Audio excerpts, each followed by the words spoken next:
Welcome back to Relisha kitchen. ഇന്ന് നമുക്കൊരു മുരിങ്ങയില തോരൻ, മുരിങ്ങയിലെ മുട്ടയും ചേർത്ത് പെട്ടെന്ന് റെഡിയാക്കാൻ പറ്റുന്ന ഹെൽത്തിയായ, രുചിയേറിയ, ഹെൽത്തിയുമാണ് ടേസ്റ്റിയുമായ ഒരു തോരൻ. അത് ചോറിന് ഉപയോഗിക്കാം, ചപ്പാത്തിക്ക് ഉപയോഗിക്കാം. റെഡിയാക്കാം. അപ്പം മുരിങ്ങയില തോരന് വേണ്ടി ആവശ്യമുള്ള മുരിങ്ങയില ഞാനിവിടെ ഒരു പിടി മുരിങ്ങയില എടുത്തേക്കുന്നത്, 2 പച്ചമുളക്, ഒരു 4 ചെറിയ ഉള്ളി.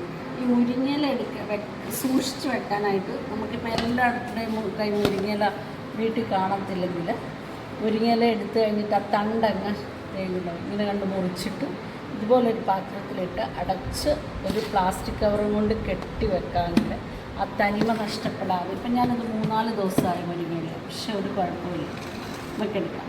പിന്നെ അതുപോലെ തന്നെ മുരിങ്ങയില എല്ലാവർക്കും എടുക്കാനൊരു മടിയാണ്. അപ്പോൾ ഇതെത്ര നേരം വേണം. അപ്പോൾ ഇതുപോലൊരു പാത്രം എടുത്ത് ഇതെങ്ങനെ വെച്ചിട്ട് പതുക്കെ ഇങ്ങനെ വലിച്ചെടുത്താൽ മതി.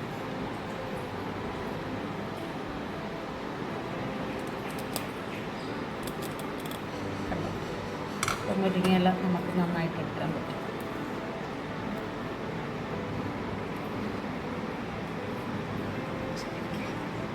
തണ്ട് കളഞ്ഞ ഇതിന് വേണ്ടി ഇതാകുമ്പോൾ നമുക്ക് പെട്ടെന്ന് എടുക്കാം.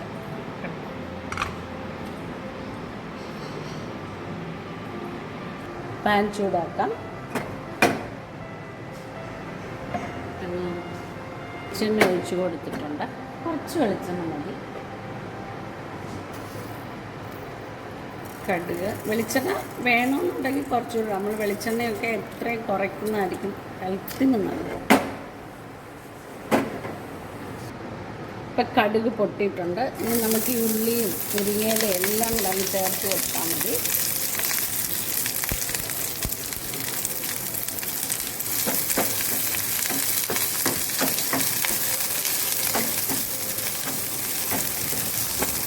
ഈ മുരിങ്ങയില ഒത്തിരി വഴണ്ട് പോകാൻ നിൽക്കില്ല. ഒരു 1/2 കപ്പ് തേങ്ങ ഒന്ന് ചതച്ചെടുത്തിട്ടുണ്ട്. മഞ്ഞൾപ്പൊടി ചേർത്ത് കൊടുക്കാം.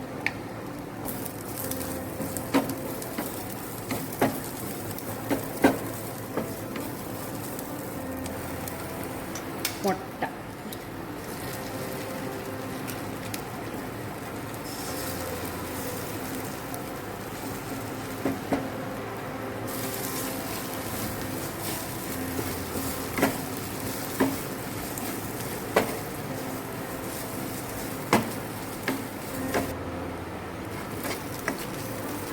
ആവശ്യമുള്ള ഉപ്പ് ചേർത്ത് കൊടുക്കാം.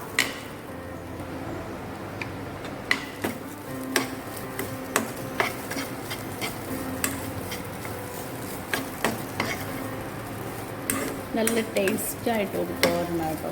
ഇത് ചൂടോട് കഴിക്കണം, എന്നാലേ അതിൻ്റെ ടേസ്റ്റുള്ളൂ. തണുത്ത് കഴിഞ്ഞിട്ട് കഴിക്കണമെന്നില്ല. ചോറിനും ചപ്പാത്തിക്കും ഒക്കെ അടിപൊളിയാണ്, നല്ല ഹെൽത്തി ആയതാണ്. തേങ്ങയൊക്കെ ഇടുന്നത് അവനവൻ്റെ ഇഷ്ടം. കുറച്ച് തേങ്ങ മതിയെന്നുള്ളവർക്ക് കുറച്ചിട്ടാൽ മതി. രുചിക്ക് വേണ്ടി വേണമെങ്കിൽ കുറച്ച് ചേർക്കാം.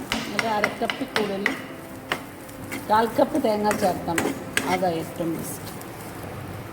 അപ്പം നമ്മുടെ മുരിങ്ങയില തോരൻ എല്ലാവരും ഒന്ന് ഉണ്ടാക്കി നോക്കണം. ചാനൽ ഇഷ്ടപ്പെട്ടാൽ ലൈക്കും ഷെയറും സബ്സ്ക്രൈബും ചെയ്യാൻ മറക്കരുത്. Okay, by.